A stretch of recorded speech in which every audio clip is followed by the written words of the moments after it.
All right. Okay, now it's okay. Wonderful.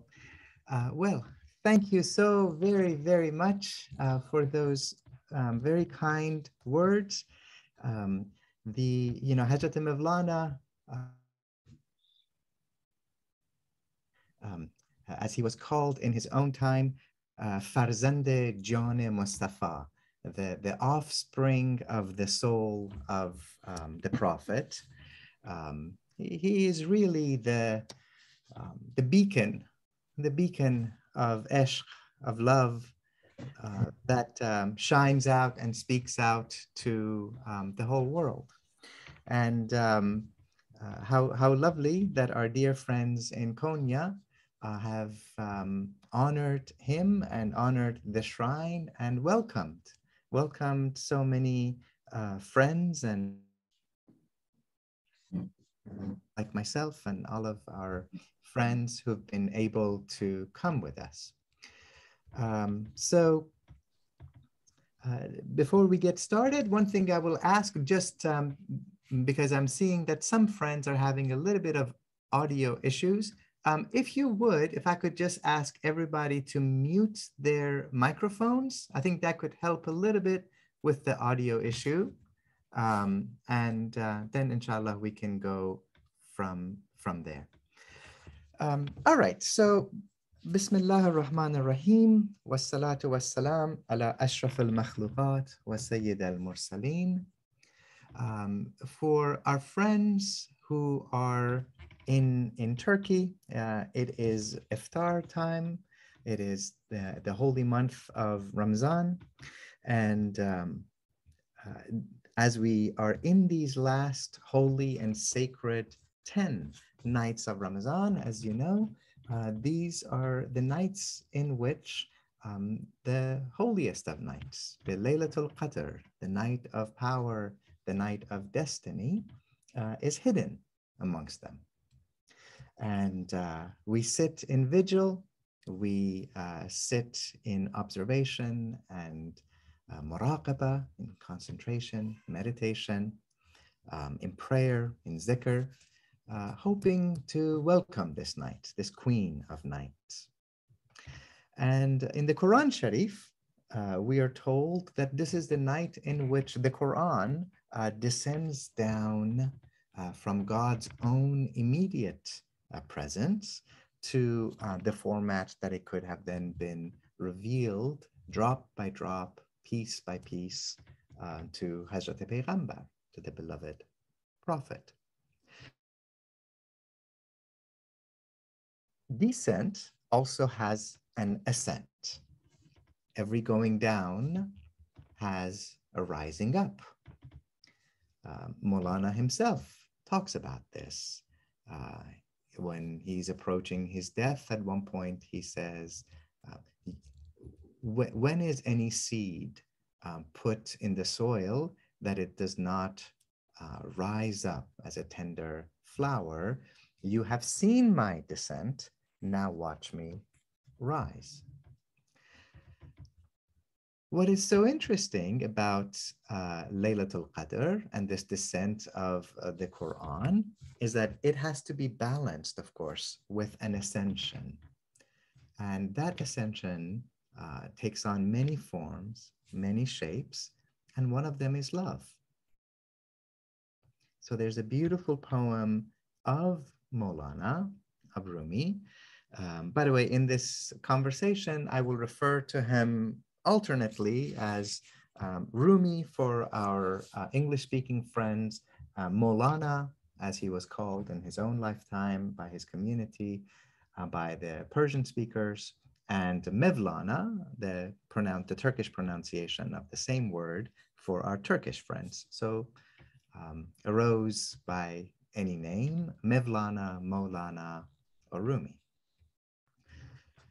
So for Hazrat Mevlana, ishq, this overflowing abundance of divine love, is an ascension. It is, he literally calls it a mi'raj, just as Hazrat Peygamber ascends through the levels of being going from Mecca to Jerusalem through the levels of heaven until he comes to have his own immediate, unmediated, face-to-face, heart-to-heart encounter with God. We too can have a taste of this. And that taste of Mi'raj is through love. The word love, like almost anything else that is precious, has become cheapened and a little bit abased nowadays. There are people who only speak about ESHQ and love in a very romantic way. They also talk about it as something that you either have or you don't. Do you have someone to love? Do you not have someone to love? Have you found the one?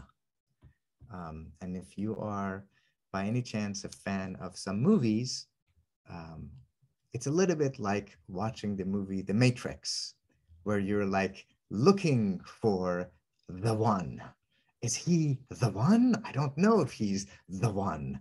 He sure has some of the qualities of the one, but he may or may not be the one. Well, the Sufis have a very different perspective. For them, it's a silly perspective. It's a limited perspective to take love and to say that love, something that unites together heavens and earth, humanity and the divine, that this overflowing radical manifestation of God in this realm is something that you find in only one human. So we want to speak about ESHQ here as not an emotion, not a feeling, but really as the overflowing of God. It is the cause of creation. It is what brings us into existence.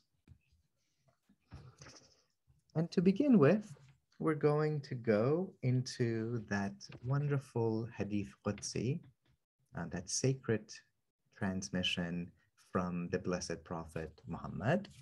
These are his intimate conversation with God. They're really the cornerstone of the Sufi tradition.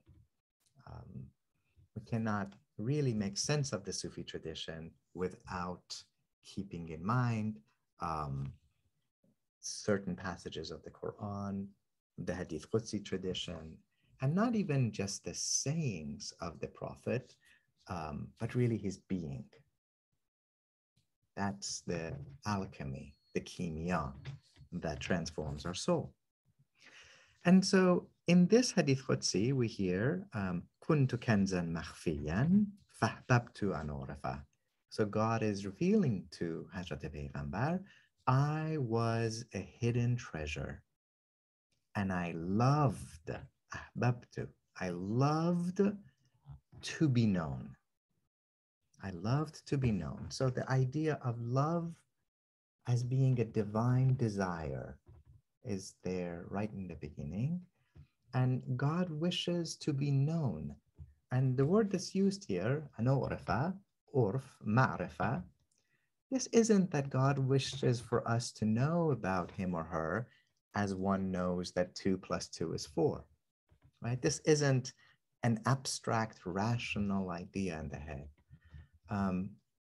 Anorifa, ma'rifa, is tasted knowledge. It's a knowledge that you know in your heart.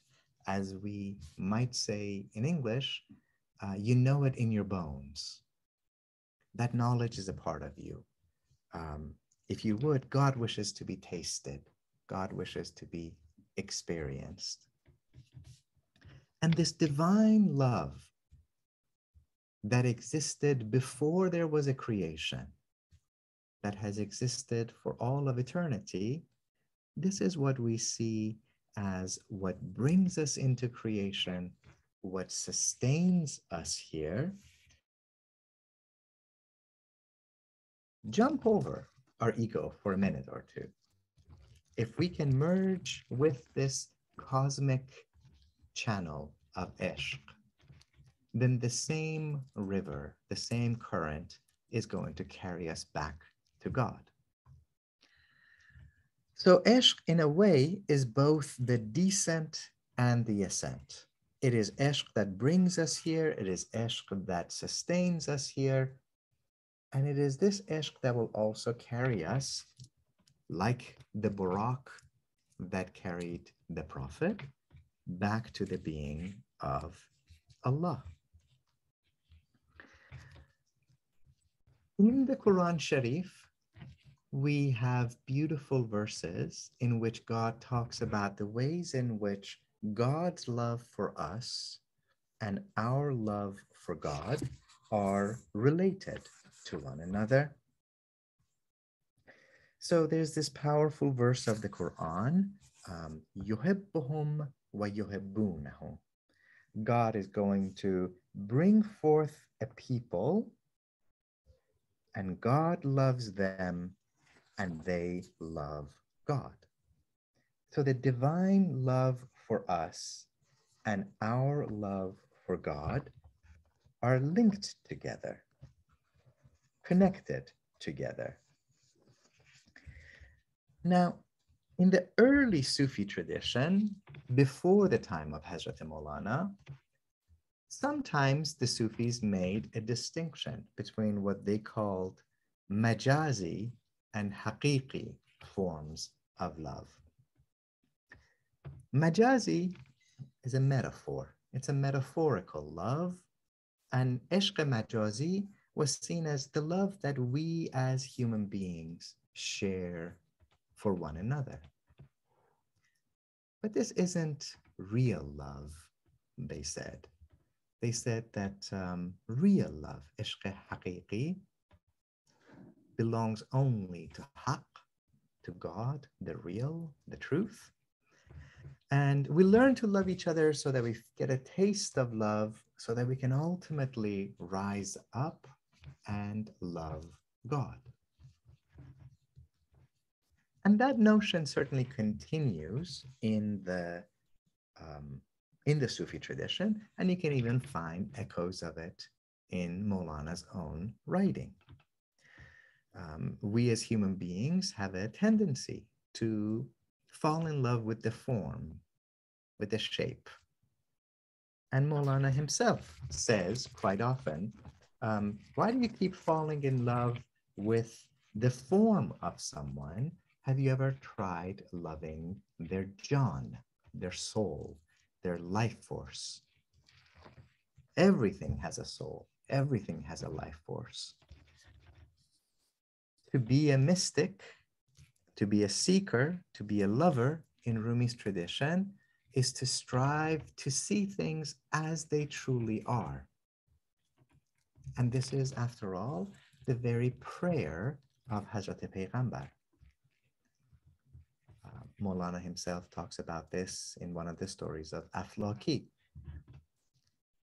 He prays to God to be granted a vision to see things kama hiya, as they truly are. To see things not in fact as things, but as living. Everything sings. Everything, as the Quran says, proclaims and sings the praise of Allah. Every plant, every animal, every bird, everything that crawls around on the earth, every fish is singing the praise of God. So part of being a child of the Prophet, being a follower of Mevlana Rumi, is to see them and to see the wholeness of them, to see not just the form, but to see the John, the soul, the life force. In the Masnavi, Hazrat Mevlana says at one point, you see all of these earthly creatures, stone and wood and sand, as if they're dead. To you they appear dead, but to God they are actually living. So we have to retrain our eyes to see the soul of things, to see them as they exist. And about 100 years before the time of Maulana Rumi, there was a brilliant, powerful development in the Sufi tradition. This is what we call mazhab-e-ishq, the path of love, the path of radical love.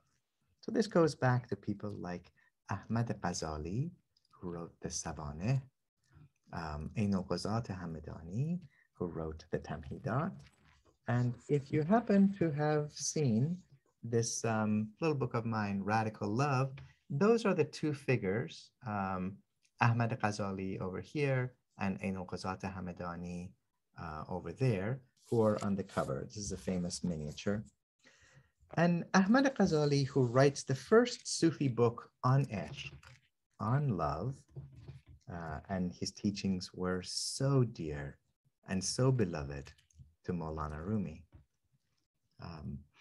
At one point, somebody asks him about the two Ghazali brothers, because there's two of them. There's Ahmad, the younger brother, who writes on ishq, and there's the older, much more famous brother, Muhammad. In the Arabic tradition, he's called Abu Hamid al-Ghazali, who is probably the most famous theologian in the Sunni tradition. So somebody asks him his opinion of the two brothers. And Maulana, who himself, of course, is a Sunni Muslim, he says, Imam Ghazali, Imam Abu Hamid Ghazali is the head of all the scholars. He's a giant when it comes to learning and to scholarship. However, if, like his brother, like Ahmad, he had gone deeper into ishq, into love, and he would have been able to reveal the secrets of Muhammadan intimacy, the secret of being close to God the way that the Prophet is, it would have been better. So a lot of respect for Imam Ghazali's learning, but love is superior. So what is distinctive about mazhab-e-ishq, about the path of radical love?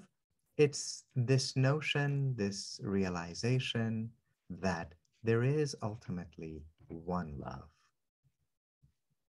There is no distinction between human love and divine love. There is one love.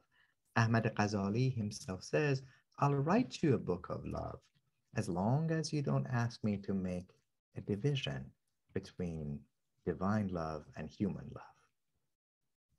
He says, love is like a seed that when you plant it in the ground, it will give forth a fruit. And if you split open the fruit, if you open it up, the fruit is going to have the seed inside of it. And the seed of the fruit is of the same essence as the seed that you planted in the ground. To put it differently, God's love has been planted inside our hearts. And if we're ever able to love one another as friends, as lovers, as neighbors, as strangers, as a son, a daughter, a husband or a wife, a friend extending a hand, a teacher, a student, the love that we're expressing, if it's pure, if the ego has been left outside, the way that when we enter each other's homes, we take off our shoes. Taking off our shoes is a reminder that you're entering someplace sacred. You go to the masjid, to the mosque, you take off your shoes.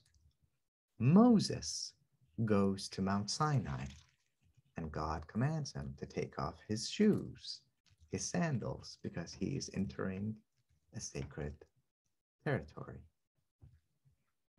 Some of the Sufis wrote beautiful works called knocking off your sandals, taking off your sandals. And they're not talking about that leather sandal on your feet. They're talking about your ego, the selfishness, the me. That part of you that doesn't just want to be seen, doesn't want to just be honored as every soul that has a John deserves to be, but that soul that wants to be the Pharaoh, that wants to proclaim, I am God on high. Astaghfirullah. So what would it be like when we come into the presence of another human to take off the sandals of our ego and to learn to love one another as the seed of love has already been planted in our hearts?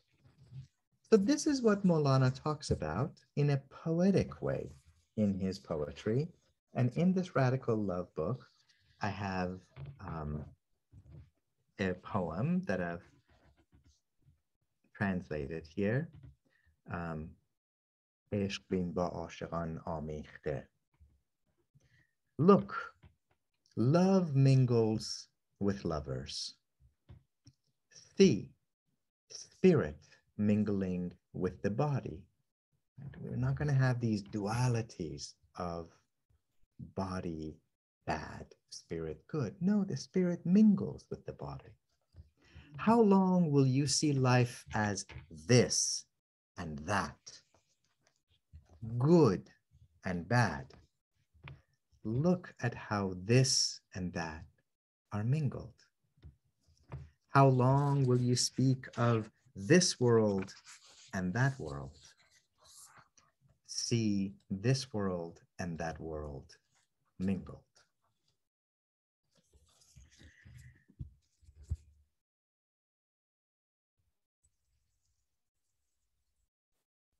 So I think in the title that we ended up choosing to go with for our gathering today, this beautiful get-together, we called it ESHQ, love, radical love, is the way of our prophet, God's love, human love.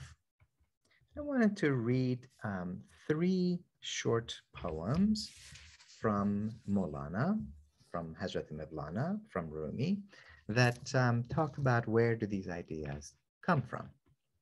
I'll read first the Persian and then translate them. عشق است طریق و راه پیغمبر ما. ما زاده عشق و عشق شد مادر ما.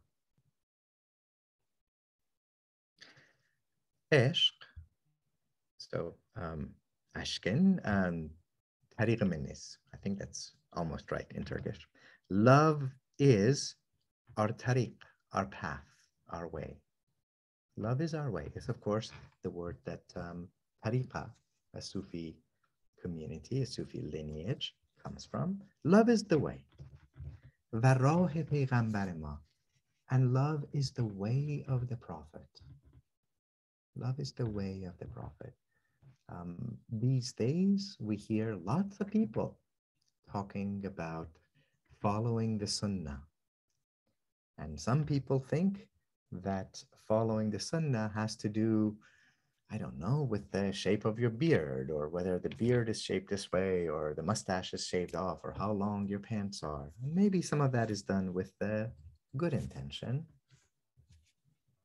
For Mevlana, if you wish to follow in the footsteps of the Prophet, he ascends to see God face to face. If we wish to follow in his footsteps, we have to rise up and see God face to face. And the way that we can do so is through love. ما زاده عشق و عشق شد مادر ما. We are born out of love, and love has become our mother. Love has become our mother. There's a very strong feminine imagery in so much of Sufi teachings. You see this in Mevlana Rumi, you see this in Ibn Arabi and elsewhere. Of course, the most powerful example of it goes all the way back to Hazrat Peygamber, to the Prophet Muhammad, who talks about the supreme divine qualities. Rahman and Rahim are linked to the word Rahim, which means a womb. God himself, herself says at one point that the Rahman and the Rahim are linked together with the womb. And Sufis like Ibn Arabi talk about how our experience with God, God is not some dictatorial king sitting on the cosmic throne.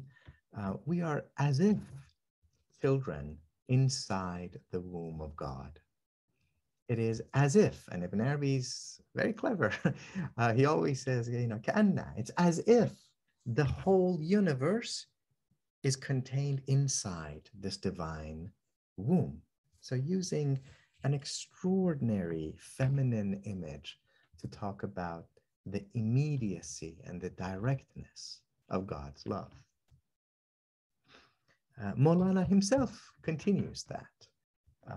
When his time for death comes, he returns to this feminine imagery, and he says at one point, I came into the earth in the embrace of a mother, my mother, his physical mother. Back to God, the return has come, return me to the embrace of that mother, and now he means Mother Earth. The second poem, he continues this notion of Ishq as a feminine, caressing, nurturing, maternal presence. زاده است مرا مادر عشق از اول صد رحمت و آفرین بر آن عشق مادر عشق gave birth to me from the beginning. So 100 blessings be upon that mother. And there's a very gentle pun or double meaning in this poem. زاده است مرا مادر عشق از اول. Mother عشق, mother love gave as اول could be from the beginning. From the beginning of time, from before there was time, from before there was creation, love gave birth to me. Love gave birth to me. But there's another meaning. There's a secondary meaning, and that secondary meaning is who is al-awwal, who is the awwal, who is also the akhar, or the akhir in Turkish. Huwa al-awwal wal-akhir. Well, it's God. The first and the last, the Alpha and the Omega. If we read it that way, زاده است مرا مادر عشق از اول. Mother love gave birth to me from the first. Mother love gave birth to me from God. Then all of a sudden, the metaphor is different here. God, if you would, gives birth, emanates into love, and love gives birth to us. If you want to be philosophical or metaphysical about it, this understanding of Ishq is almost synonymous with the Nur Muhammad, the light of Muhammad, the very first emanation from God. There are hadiths from Hazrat Peygamber. The first thing that God created was my light, or the first thing that God created was my spirit. Here in Rumi's language, it's using the language of love for the same thing. So if we look at this way of understanding and perceiving reality, then we come to see that for Maulana Rumi, all is enchanted. Everything is alive with the manifestation of God. This is how Rumi and Ibn Arabi, by the way, understand that famous saying of Hazrat Payghambar, in every breath I am finding the Nafasur Rahman, the breath of the all-compassionate. The breath of the all-compassionate. I am finding, not that I once found, not that once upon a time I had a mystical experience, but that everywhere, in every direction, in every place, in every breath, there is yet another divine tajalli, a divine manifestation. Everywhere that I turn, there is the face of God. So here's how Maulana takes the common elements that medieval Muslims talked about, earth, water, fire, and air, and he weaves them together through this lens of love. So I'll read a quatrain here as well. من که باشم باد و خاک و آتش مست اوست آتش او تا چه آرد بر من و بر خاک و باد عشق از او آبستن است و این چار از عشق او این جهان زین چار زاد و این چار از عشق زاد. So this is exactly what we were just talking about a second ago. Who am I? Who am I to even claim anything?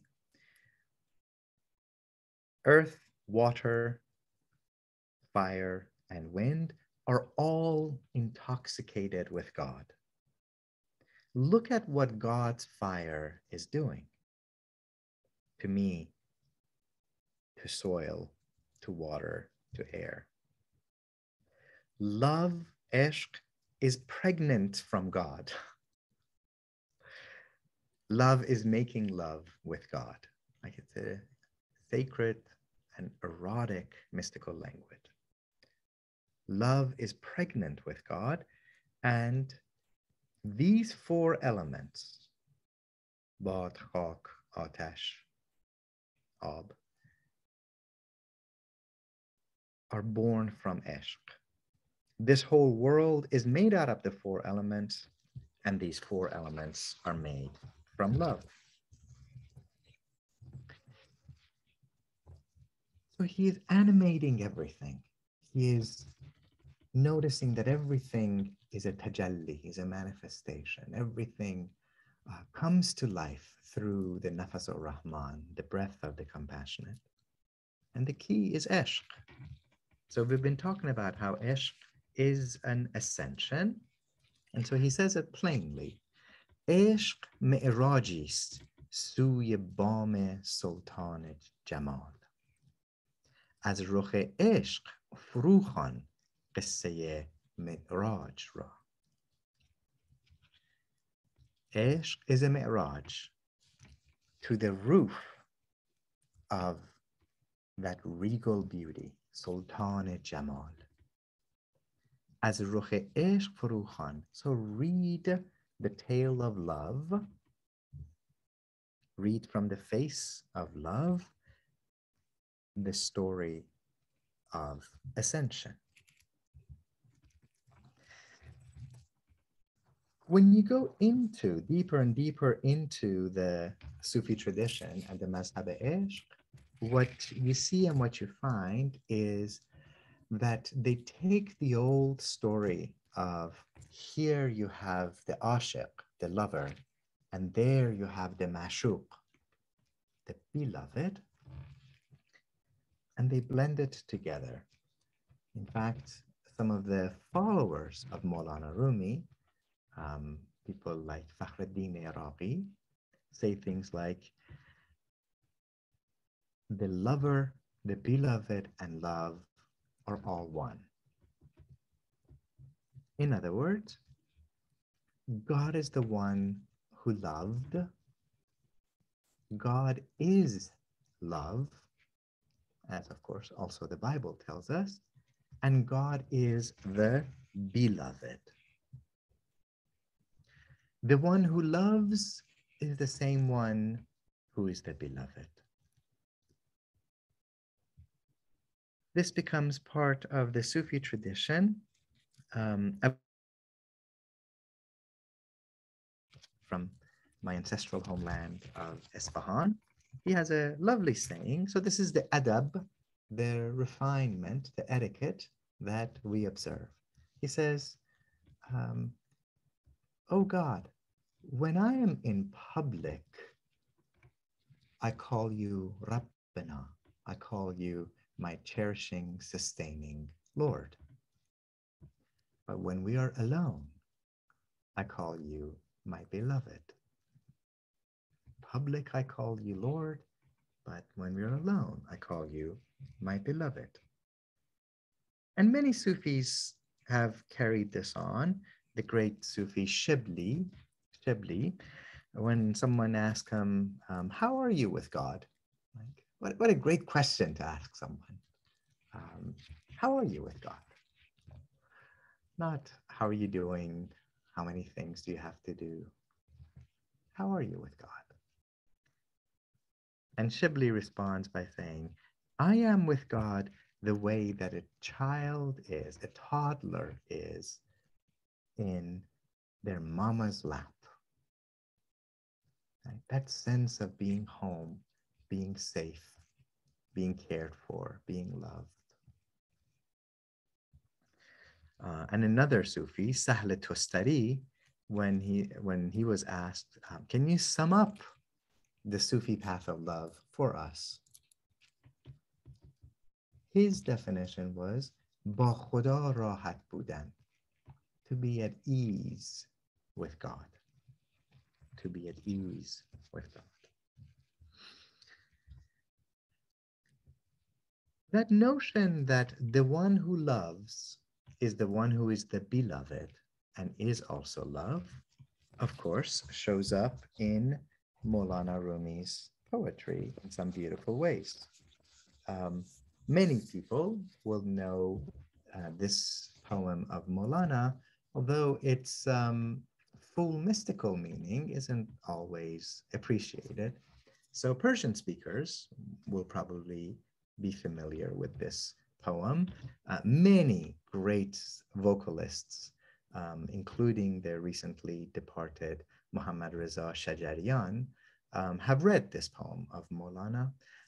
من غلام قمرم غیر قمر هیچ مگو. I serve that moon-like beauty. Say nothing to me unless it's about her. So Rumi does this magnificent poem. This is in the Divan-e-Kabir or the Divan-e-Shams, in which he's having a visionary experience of ishq itself. So love is appearing to Mevlana. من غلام قمرم غیر قمر هیچ مگو. پیش من جز سخن شمع و شکر هیچ مگو. There's a variant reading, جز سخن شهد و شکر هیچ مگو. سخن رنج مگو جز سخن گنج مگو. ور از این بیخبری رنج مبر هیچ مگو. I serve that moon-like beauty. Say nothing to me unless it's about her. Speak nothing of sorrow. Speak only words of this treasure. دوش دیوانه شدم عشق مرا دید و بگفت آمدم نعره مزن جام مدر هیچ مگو. Last night I became love crazed. Love saw me and said, I've come. Don't shout. Say nothing. And then Rumi says that thing that many of us have said when we first experience a great love, which is, oh no, I could get hurt again, as I've been hurt before. گفتم ای عشق من از چیز دیگر میترسم. گفت آن چیز دیگر نیست، دیگر هیچ مگو. So many of you will no doubt know that the followers of Ibn Arabi are sometimes known as people who practice Wahdat al-Wujud, the unity of being, even though Ibn Arabi himself may not have uttered that phrase in that way. He certainly teaches about it in his writings. Well, Mevlana doesn't spend so much time talking about Wahdatul Wujud, but you could say that he's talking about Wahdatul Ishq, the unity of love. گفتم ای عشق من از چیز دیگر میترسم. I said, love, I'm afraid of something else. گفتم آن چیز دیگر نیست. دیگر هیچ مگو. So as soon as I said to love, I'm afraid of something else, love said, there is nothing else. Say nothing. And then Rumi's trying to figure out, what is he seeing? Who is this beloved, this love that is manifested to him? گفتم این روی فرشته است عجب یا بشر است. گفت این غیر فرشته است و بشر. هیچ مگو. Let me whisper secrets in your ear, say nothing. I said, what a beauty. Are you an angel? Are you a human? Love said, not an angel, not a human. Say nothing. And by this time, Mevlana is freaking out a little bit. Well, it's like, well, if you're not an angel and you're not a human, گفتم این چیست بگو زیر و زبر خواهم شد. گفت می باش چنین زیر و زبر هیچ مگو. I said, what is this? Say it. Love said, stay like this. Say nothing. And then we see the revelation of the final thing coming. گفتم ای دل پدری کن نه که این وصف خداست. گفت این هست ولی جان پدر هیچ مگو. I said, my heart, aren't you describing God? Love said, yes, my child, but hush, say nothing. نه که این وصف خداست. Aren't you describing God? این هست. It is. I am. But hush. Say nothing.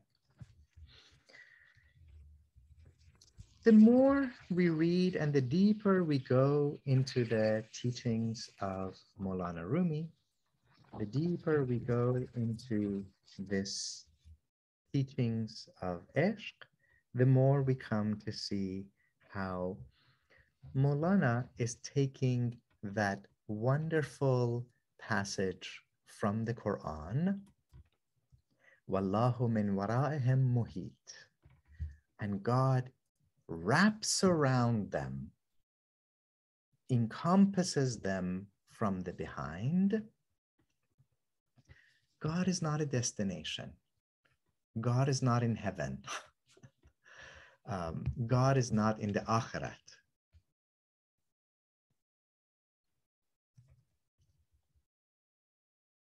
There has only always been God.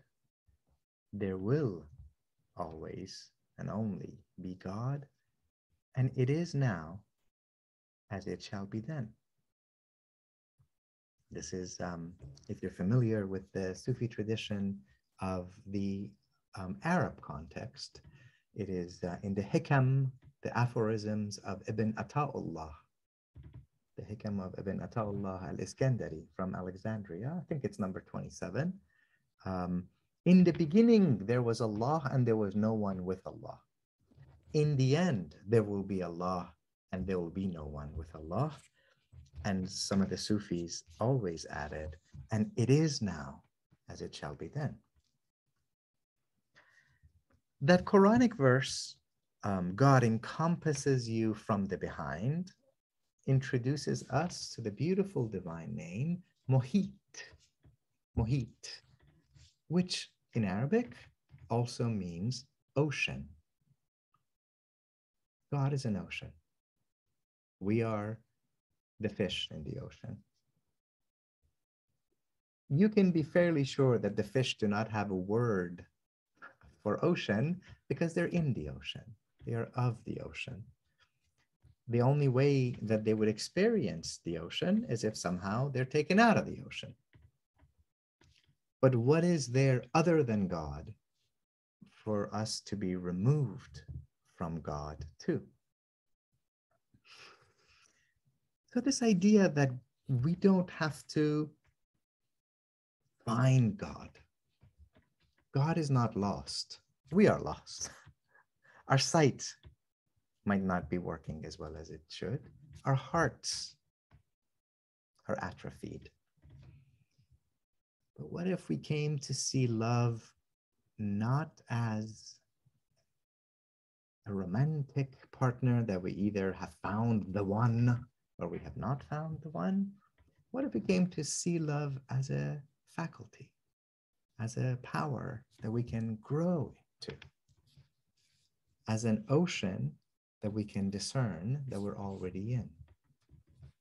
How much joy would there be to realize that here and now, if you have breath, you're already in the ocean. If you have a soul and a John, as Rumi loves to play with this in his poetry, the John is related to the Janan. Your soul is related to the beloved.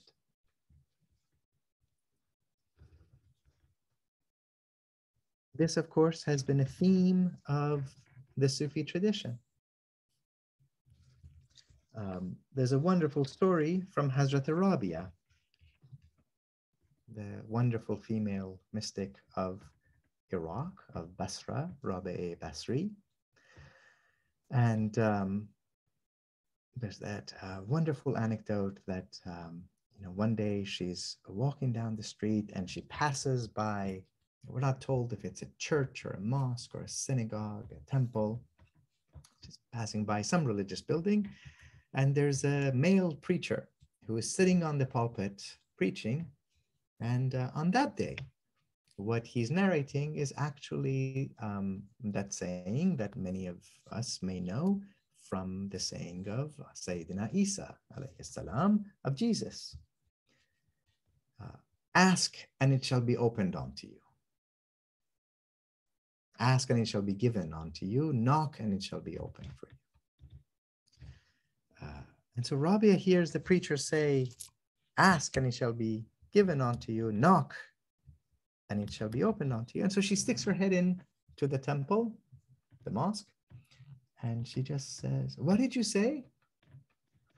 And then the preacher, the male preacher, who's a little annoyed at having been interrupted by this woman,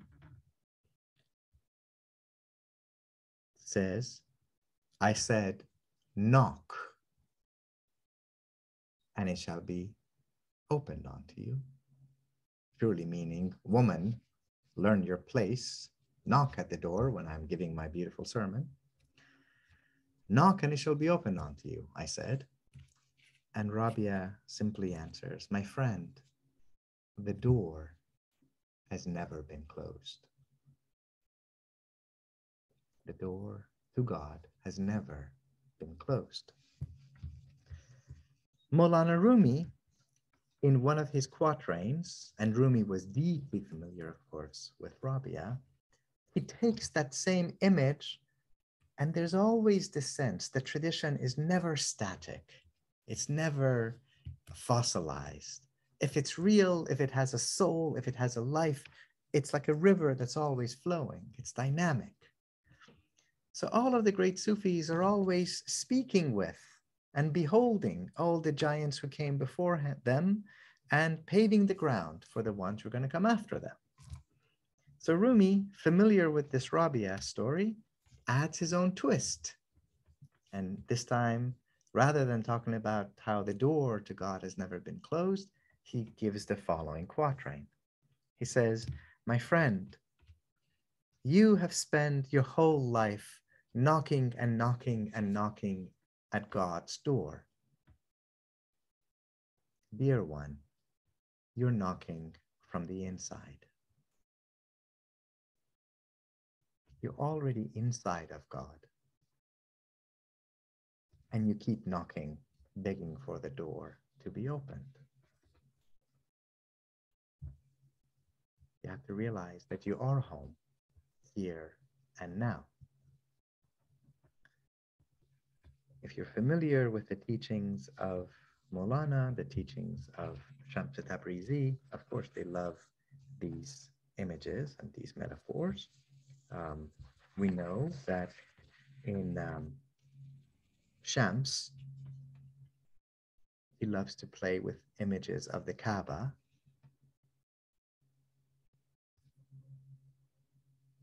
I have two people who are in Mecca, in the Haram, in the grand sacred mosque there. One of them is praying this way, one of them is praying that way. It says, remove the Kaaba from the middle. You're bowing down to one another. And you see the breath of God in each other. In many Sufi contexts, you see this, of course, in the Mevlevi tradition, and in other Turkish Sufi traditions. When you see someone, they touch their hand to their heart, they bow down, and they say, "Who?" Right? I see that in you, which is divine. That's the whole goal of Rumi's path. That's the whole goal of this tradition. So, as we're coming to an end of our time, I'll just end with a couple of last anecdotes. We talked about how love, ESHQ, is the way of our Prophet. In the story of Mi'raj, of course, you see that Hazrat Paygambar ascends to God, has this immediate experience of God, unmediated, direct, face to face. He has that waqt, he has that eternal now. That's why the Sufis are ibnul waqt and bintul waqt. We are the children of the moment. We want to live in that moment, which has the fragrance of what the Prophet experienced. And the Prophet says that he doesn't know how long he lingered in that moment, but at the end, God gave him a choice of staying in that state for all of eternity or returning. And the Prophet said, I was too overcome with modesty, with haya, to say yes or no. So all I said was, my people, ummati, ummati. And for the sake of my people, I returned. And to be a walker, a seeker, a lover on the Mazhab ESHQ, on Rumi's path, has that same notion. If you love God, you love God's creation, beginning with those who find themselves weak and tender and wounded and hungry. So I'll end with what is one of my favorite stories from Hazrat Mevlana.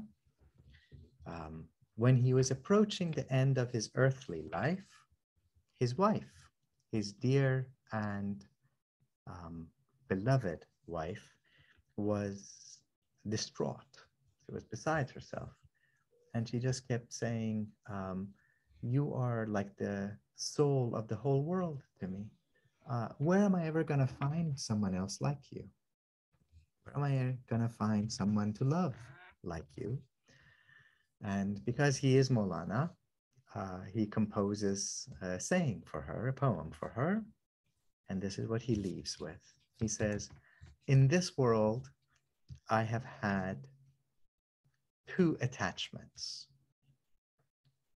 One was to my body, and the other was to you. Now the time has come for me to return home. When I take my last breath, I will forego one of those attachments. I will no longer be attached to the body. But my love for you remains and shall always remain.